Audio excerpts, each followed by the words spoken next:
Hey, kia ora. Helen Brahms here, coming to you live from Surprise in Arizona. Hope you're all having a super fantastic, sparkling day. Welcome to Before the Dirt Nap podcast number 2111. Woohoo! We are 80 days away from celebrating 6 years of doing consecutive daily lives. What's going to happen in year 7? Who knows? You'll have to tune in on July 31st here in the US or August 1st if you're in New Zealand to find out what we're going to be doing.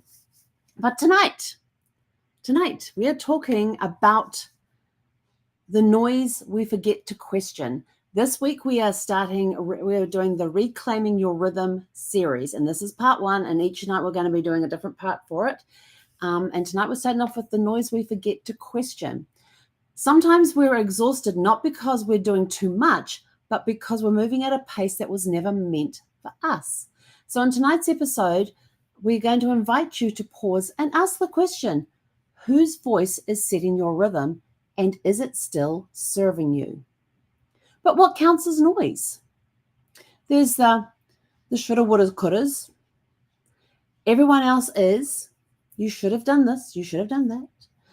The cultural timelines, productivity pressures, family expectations, the inner critic disguised as discipline. Noise often sounds urgent. Rhythm feels real. So where does the noise come from? Old roles and responsibilities that are hard to shed. Social media pace setting. Why am I not doing more? Why am I not doing this? Why is this not working? Family conditioning. We've always done it this way. Remember that one? We've always done it this way. And so, but you decide to go off and do something different because it works better with your rhythm, and but we've always done it this way.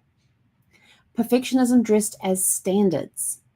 Yes, just think of those noises that you hear. Are you moving to your own rhythm, or are you trying to keep pace with the noises that are coming at you? So how to start noticing noise? Check your energy when you say yes. Is it a desire or an obligation? Is it something you want to do or something you feel you have to do? Do you rush because you believe slowness equals laziness? And who are you trying to keep up with? And do they even know you exist?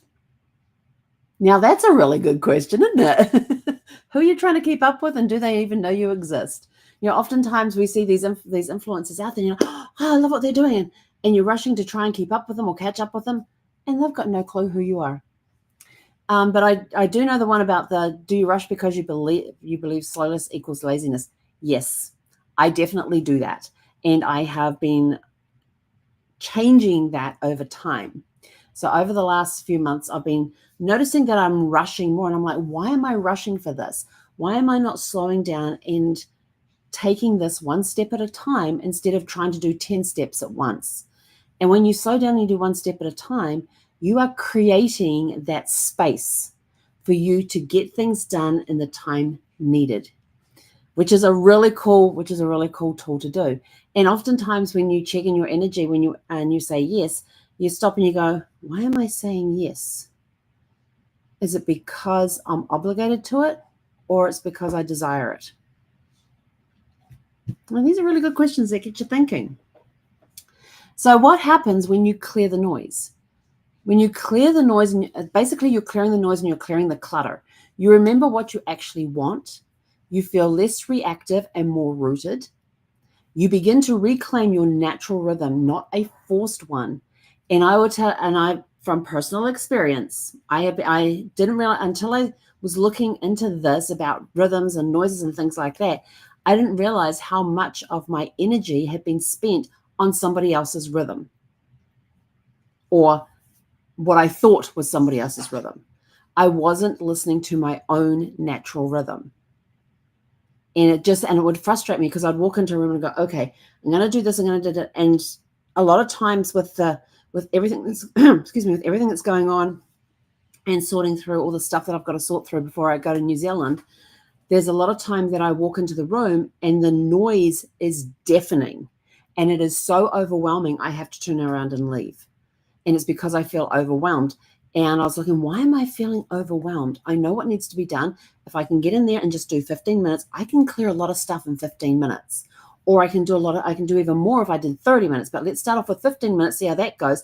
Because sometimes when I get into my natural rhythm, things go faster than I planned. The sorting goes a lot quicker. I get a lot more done. And once I get into my groove and into my natural rhythm, then I am in the zone and the 15 minutes no longer matters. I might resurface like an hour and a half later, 2 hours, and I've made a big dent. But it's getting started into that, stepping into that groove that I sometimes have difficulty with because of the noise that is in the room with all the stuff. It's like, you got to sort me, you got to sort me, you got to sort me. Yeah, no. Just say, okay, we're going to go in here. We're going to start with the box closest to the door, or we're going to start with this row here. Because in the other room, I've got boxes in rows. So I'm going to start with this row here. And we're going to, in 15 minutes, let's see how much of this row we can clear.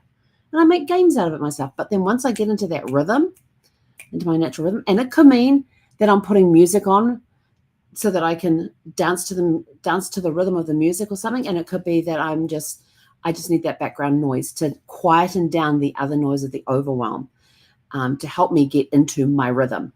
And for me, it's music from the 80s, it's country music, or it's Christian music. It's one of those three. And I will have my phone in my pocket or something with the music going so I can hear it. And it's always with me. And the other reason it's always with me too is because I've got a program on there that's counting my steps every day, and I get rewarded for how many steps I do every day. So I got to, when you're unpacking boxes and stuff and you're moving all around, you got to have that phone on you so you're getting the steps in there. But it's just extra movement. And sometimes I'm just dancing along with the music, and I'll stop and dance a little bit and shake a little bit. And it just helps me get grounded and get into my rhythm. So that's one of the things that I do to help me get into my rhythm is when I feel the overwhelm, it's like, okay, we're going to start with this row here, or this box closest to the door, or this pile of stuff that's in here. Because I've got one room where I've basically just about unboxed all the boxes in there. And now I just have to go, and I've done some initial sorting. I've got to go back and do a deep sort. Like, let's start with this pile here, and we'll work our way down the table because I've got stuff stacked up on a table in that room. And so we'll start with this pile here. We'll go through it. We'll put the books to be donated over here. We'll put journals over here.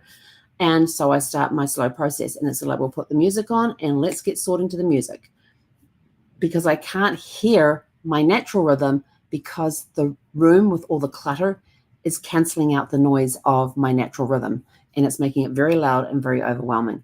But by putting on some music that I know will helps me get into my groove, and before I know it, an hour's gone and I've cleared the table. It's as simple as that. In some cases, in my case, yes, because I've been listening. So here are some reflection questions for you.